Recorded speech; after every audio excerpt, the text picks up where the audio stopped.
5 ways not to lose a grant partnership before its project cycle ends.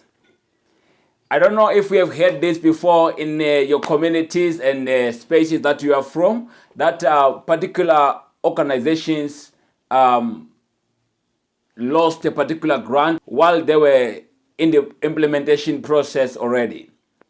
There are a lot of stories really that we see and experience in other non-profit spaces happening. This particular non-profit might have lost a grant. This grant was stopped. This grant was closed.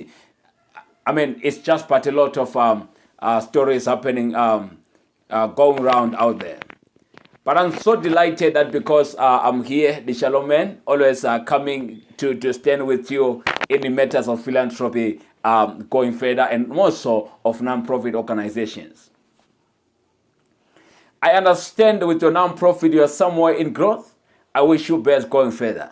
Without wasting a clock, folks, let me share with you these 5 ways that will help you not to lose that grant partnership before even its project cycle does end. Number 1, project objectives. See, when you receive a grant from a particular entity, from wherever, ensure to adhere to their objectives for their grant.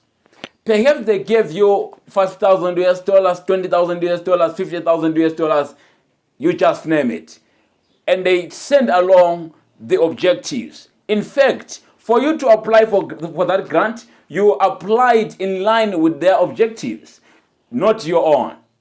You applied in line with what they want to spend their grant on. Therefore, once you have received that grant, ensure not to divert an objectives for certain reasons. Just stick to what you have agreed on around that grant. You will see you keep them close with you. Number 2, project reporting. Many a times when we talk about project reporting, we are not really talking about the entire project reporting, because when we talk about grants partnerships, some come to cover a 3-year term, a 3-year cycle. But when we talk about project reports, maybe you are aged to send reports each after 3 months. Those are the ones that I'm talking about. Ensure you are in time with your reporting. And may your reporting be clear, precise, into their understanding. Don't use too much jargons to confuse them. Be clear with your reporting, and that reporting be in time. I understand there are some instances where you might have stories or something happened in a non-profit, which is perhaps is above your control, that it might have caused you to delay submitting a particular report to them. Immediately you notice that you are delaying, reach out to them, tell them, I'm sorry, I don't think I'll be able to report on the date that we have agreed because of this, and that. Can I submit on such a date? Hear them out, what they say. If they refuse, brother, you have no other option than to tell your team to have sleepless nights into submitting that report. Actually, train your team, train yourself that when you receive a grant and a particular date is set that you should be reporting, make sure no anything must hinder you on that one. Make sure that it can take you to pay good prices with a non-profit team, that will be to have sleepless nights for that grant not to be lost. Please do that, because you are doing those things, sacrificing for the community, not for yourselves. You are in this assignment, you are in this movement to help the community live better. Number 3, project reporting template. Yes, I want to let you know and correct you. Perhaps you're already doing this wrongly. Many times grant makers give us a template, reporting template, that will therefore organizations are under obligation to report through filling those project reporting templates. But many times they omit spaces. Perhaps number 5 was saying, what's your comment on this and that? Or how many people did you serve at a particular community, and you just decide to omit? You might think that it's nothing, but to the funder it's very important. To the funder it is something. Haven't you noticed that many times if it's not you, the owner of the money, you just misuse money sometimes?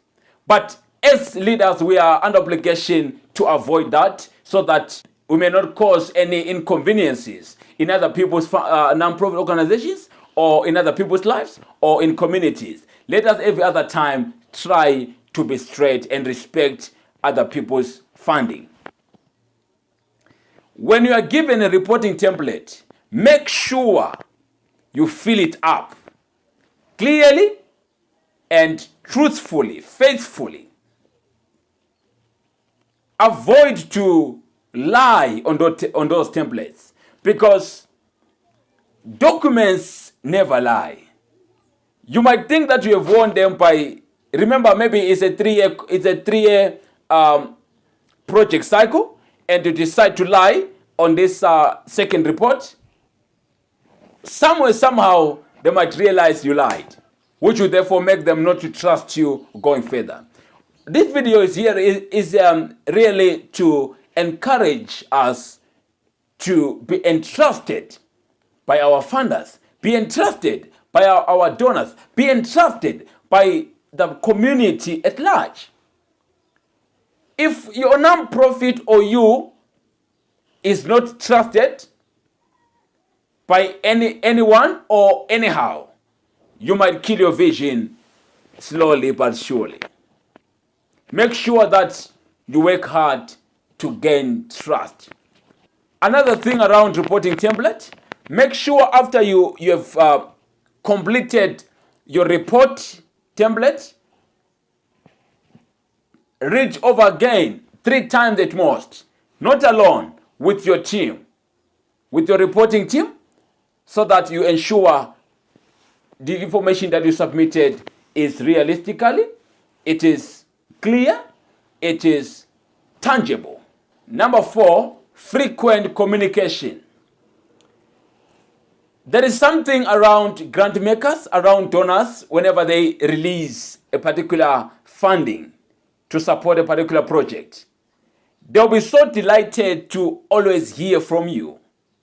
Haven't you noticed that when they fund your nonprofit, when you reach out to them to update them, they are quick to respond? Why? Because it makes them excited. It makes them realize we are working together. Realize you are committed. Realize you are that candidate whom they are excited to work with. At some point, some people receive a grant, a funding, and just disappear. Communicate. Maybe after a while they've been asked, you are silent. Is everything going on well? Don't reach that level for funders to ask you that question. Be always frequent in your communication. So these things might sound nothing, but they are something. Just stick onto this and be consistent onto your trust building, onto your leadership skill, which I'm sharing down with you today. Continue in that one. I understand at some point you might feel like I've been doing this, but it seems they don't appreciate me. It seems they don't realize my genuinity. Therefore, let me lie in some things to gain other funding, this and that. You might make an error there. Just always remain realistically. To keep these people close with you, to keep your movement going further, and not to cause any inconvenience in this life, in the non-profit space, going further. We don't want to hear that a particular non-profit, yes, stopped its funding because of your doings, which are wrong. It mustn't be like that. In fact, we are not doing good because we want to keep them close. We are not doing good because we want to make them like us. No. May it be our daily living to remain faithful in all that we do, ensuring that as we do things in this life, may we do as we are doing for the King of Kings, for the creator of the universe, God, who bless us abundantly. You see that even your non-profit movement will do wonders in the spaces. Wonder how? It is God, my brother. It is fearing God in your work. My last one, I hope this one you were asking yourself maybe, why is the Shalom Men not mentioning it? Our number 5 is accountability. Ensure you are accountable for financial use in your nonprofit, informational use, skill use. Going further, accountability is, according to my understanding, doesn't only speak of finances, but how we treat people, how we apply our skills, how we keep our movement going in the spaces. Document every movement. Document all receipts for finances. Document, have all records for finances, mostly. Keep records clear and submit to the funders. They would like to see what's happening from day one to the end. All you are under obligation to strive to do, it is to appear different in the spaces for the glory of God. Serving the community as you are serving God. You will see that your work will be so interesting. More blessings will know your names and address. Family, these are 5 communications, 5 ways to help you not to see a grant flying out from your space, not to see any grant flying out from your attention. This will help you work precisely, work wonderfully with your nonprofit funders. This will make them recommend your nonprofit to other spaces therefrom. We once worked with that organization. We are often working with that organization. Please don't hesitate to fund it. These are conversations that will be attracting with time. Until next time, let me see you then, folks.